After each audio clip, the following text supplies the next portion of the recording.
یہ سیشن اتنا مختصر سا ہے، چھوٹا سا ہے کہ بہت زیادہ لمبی بات ہو نہیں سکتی، سوائے اس کے کہ کچھ گفتگو کو سہولت کاری کی جائے۔ 2 کتابیں ہیں، 2 غیر معمولی رائٹر ہیں، کتابیں بہت اچھی ہیں، اور آدھ گھنٹے کا ٹائم ہے۔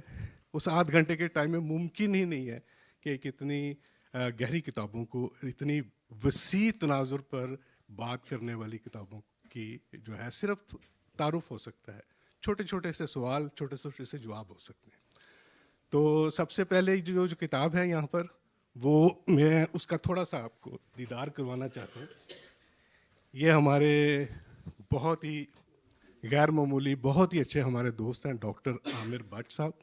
پیشے سے تو یہ میڈیکل ڈاکٹر ہیں، ڈرمٹالوجسٹ ہیں، لیکن ان کے جو پیشن ہیں ان میں شعر و شاعری، نثر، ترجمہ، سیاحت، دوستوں سے ملنا، کہانیاں اکٹھی کرنا، عمارتوں، رستوں، درختوں، پرندوں، پتوں کی کھوج میں رہنا، ان سے باتیں کرنا اور ان سے کہانیاں سننا، پھر ان کی کہانیوں کی تشکیل کرنا۔ یہ بڑے غیر معمولی ایک روح رکھنے والے دوست ہیں۔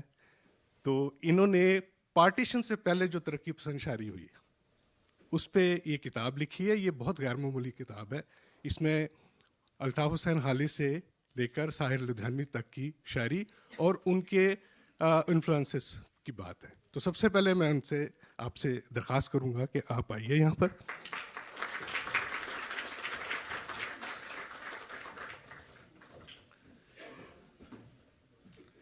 اب اس کتاب میں اتنا کچھ ہے کہ مختصر سی بات بھی ہوگی تو ہمارا جو مخصوص وقت ہے وہ ختم ہو جائے گا۔ لیکن ایک بہت کلیشے سا سوال ہمیشہ کیا جاتا ہے، لیکن وہ سوال اتنا وائڈ ہے، اتنا اوپن ہے کہ اس میں بہت گنجائش نکل آتی ہے کہ آپ اپنی بات کر سکیں۔ تو میں یہ پوچھوں گا آپ سے سب سے پہلے کہ وہ کون سی چیز ہے جس نے آپ کو یہ کتاب لکھی، آپ کی موٹیویشن، آپ کی انسپریشن، اور یہ سفر آپ نے کیسے شروع کیا؟ یہ آپ اوپر کر دیں۔ ہاں تو اس طرح ہے جی کہ ہسٹری اور تاریخ پڑھنے کا بچپن سے ہی شوق تھا مجھے، اور کچھ تھوڑی بہت شاعری سے ایکسپوجر تھا، اقبال اور رومی کی شاعری سے، وہ بھی چائلڈہڈ سے تھا۔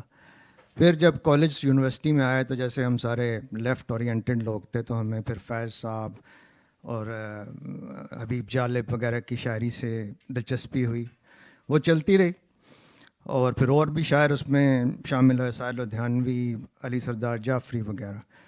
تو جب بڑھاپے میں مجھے کچھ لکھنے کا شوق ہو گیا تو میں نے کہا چلو یہ جو سارا کچھ ہے پڑھ رہا ہوں اس کو اوپر ایک کتاب لکھی جائے، اور وہ تاریخ پہ آف یہ جو پروگریسو پوئٹری یا جس کو ہم کہتے ہیں ترقی پسند شاعری۔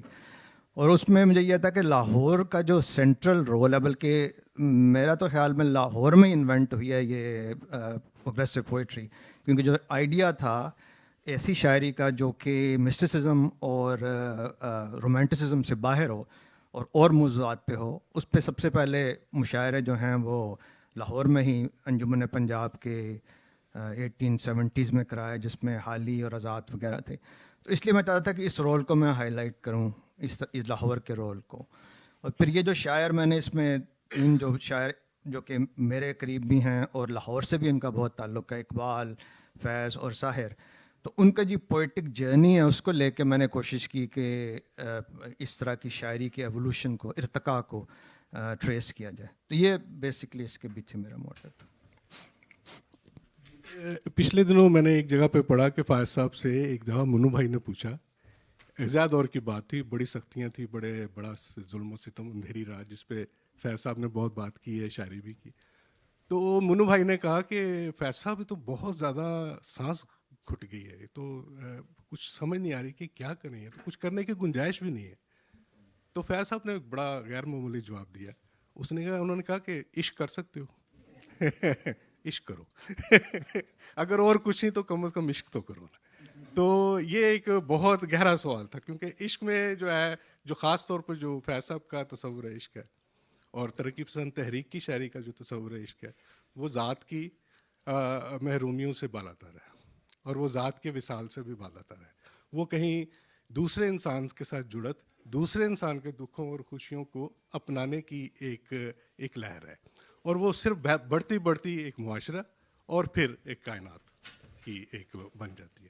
آپ کی اس کتاب میں نے دیکھا کہ آپ نے عشق پہ بہت بات کی, تصور عشق پہ آپ نے خاصی بات کی. آپ نے جب اقبال کی بات کی, بہت غیر معمولی چیپٹر ہے اقبال کے اوپر, اور اقبال کی پروگریسو شاعری کے اوپر بہت زبردست انہوں نے تحریر لکھی ہے.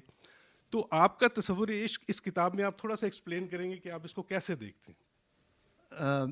لیکن یہ عشق کا جو کانسیپٹ ہے وہ پرشین مسٹسزم سے آیا, اور اس میں جو بیسکلی اس کا تھا جو سینٹر تھا وہ تھا عشق حقیقی, جو کہ عشق ہوتا ہے with the creator, with the ultimate truth.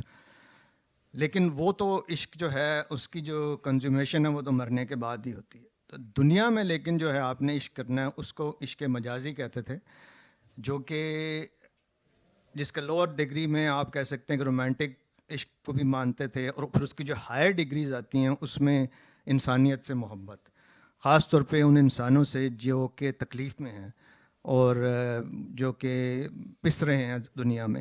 تو ان سے جو عشق ہے that was central to this poetry.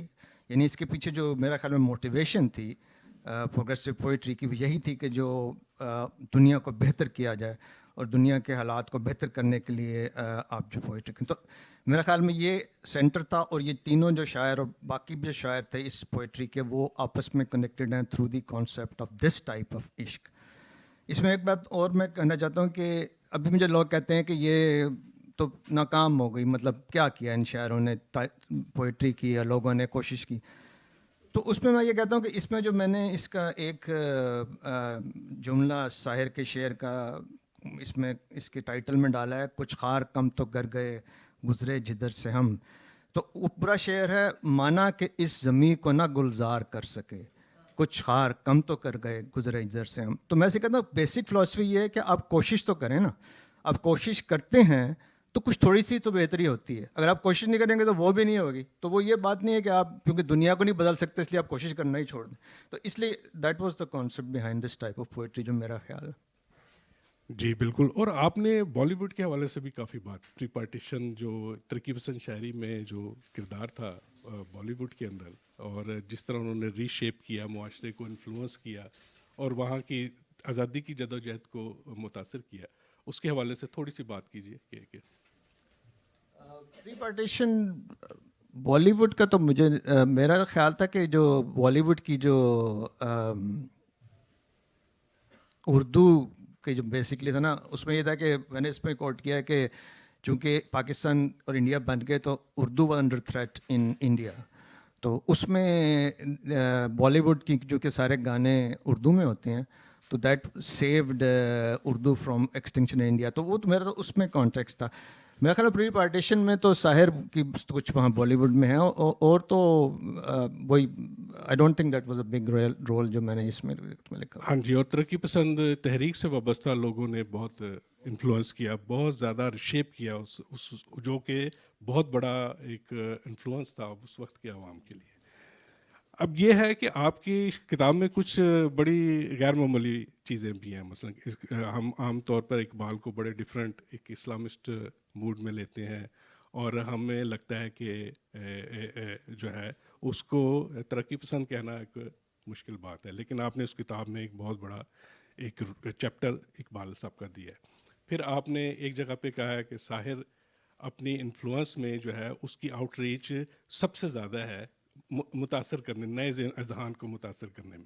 تو اس حوالے سے آپ کیا یہ ممکن ہے کہ ایک آدمی ٹریڈیشنل بھی ہو, پروگریسو بھی ہو, ریولوشنری بھی ہو, اپنی روٹس میں بھی قائم ہو, ٹھیک ہے, اور اپنی روٹس کو توڑ بھی رہا ہو, اپنے پیراڈائمس کو توڑ بھی رہا ہو.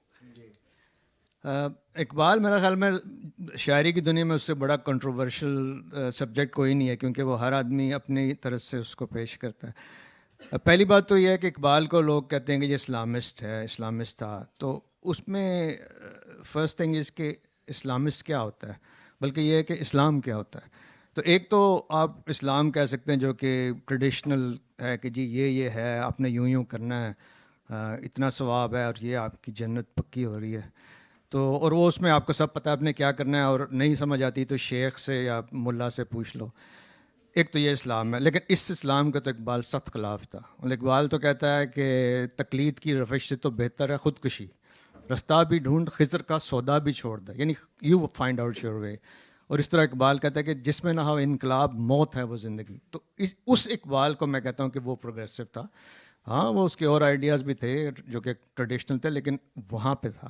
آپ نے یعنی کہ اقبال کے اس ترقی پسند کو جوڑا ہے یہ ساری جو آگے پھر ترقی پسند تحریک کی شاعری جو ہے وہ ڈیولپ ہوئی. آخر میں آپ سے یہ پوچھوں گا کہ یہ جو اب آپ ایک کام کر رہے ہیں کہ پوسٹ پارٹیشن آپ نے اب آپ وہ کمپائل کر رہے ہیں ترقی پسند تحریک کو، اس کے حوالے سے تھوڑے سے ہمیں اشارے دے دیجیے کہ آپ کیا کام کر رہے ہیں اور اس حوالے سے. ایسے کہ جب یہ کتاب میں نے ختم کی تو آبویسلی 47 میں ختم کر رہا تھا، تو فیض صاحب بھی اس کے بعد 25-30 سال انہوں نے شاعری کی، سائل الدہانی نے بھی کی. تو مجھے یہ تھا کہ یہ کتاب کچھ انکمپلیٹ رہ جاتی ہے، اور آئی وانٹیڈ ٹو کہ پوسٹ پارٹیشن جو پروگریسو پوئٹری ہے اس کو بھی میں لاؤں. اور پھر اس میں نے دیکھا کہ چونکہ انڈیا پاکستان سیپریٹ ہو گئے تو پاکستان میں مختلف حالات تھے، انڈیا میں مختلف. تو جو فیض صاحب کا جو اس کے بعد دور رہا ہے وہ اس کو میں کہتا ہوں it was a different type of progressive poetry. مطلب میرے اس بک میں نے کہا ہے کہ جو پروگریسو پوئٹری اسٹارٹیڈ جب فیض صاحب نے 35 میں نظم لکھ لیا مجھ سے پہلی تھی محبت میرے محبوب نہ مانگ، اور جب انہوں نے 51 میں ایک اور نظم بلکہ غزل لکھی ہے اپنے پرزن میں جس کا نام ہے توقع دار کا موسم، اس سے new type of progressive poetry started, poetry of resistance, جو کہ پاکستان میں اس کے بعد اس کی ضرورت رہی اور اب بھی ضرورت ہے. تو اب جو میرا ابھی کام ہے میں اس پوئٹری آف ریزسٹنس کو اس کے ہسٹوریکل کانٹیکسٹ، کیونکہ میرا بیسک شوق ہسٹری ہے، تو میں کوشش کر رہا ہوں کہ وہ جو 47 سے آنورڈ جو کچھ ہوتا رہا پاکستان میں اس کے ہسٹوریکل کانٹیکسٹ میں جو پوئٹری لکھی گئی ہے اس کو ایک جگہ کمپائل کروں اور اس کا انالیسس کروں. ڈاکٹر صاحب ویسے تو پوری شام آپ کی اس کتاب کے اوپر بات ہو سکتی ہے، ظاہر ہے کہ ایسے موضوعات ہیں، ایسی کہانی ہے اس کے اندر کہ یہ ایک نامختتم ہے، لیکن اتنی سی مختصر سی مدت میں آپ نے جو دیا ہے تعارف وہ میرا خیال ہے ہمارے لیے کافی ہے، اور جو ہے اس کے لیے بہت شکر گزار ہیں آپ کے، اور اتنا کمیٹیڈ کام کرنے کے لیے آپ کے لیے بہت